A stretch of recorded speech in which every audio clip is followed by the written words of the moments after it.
I'm Chris Baber, it's time again to cook with M&S, and today I've got a delicious chestnut mushroom and lentil bolognese using this incredible Cook with M&S mushroom and garlic paste. Got some wonderful chestnut mushrooms from M&S.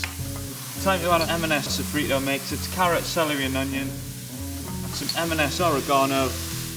Time for the key ingredient, it's our Cook with M&S mushroom and garlic paste. We've got oyster mushrooms, shiitakes and porcinis, roasted garlic and a touch of miso.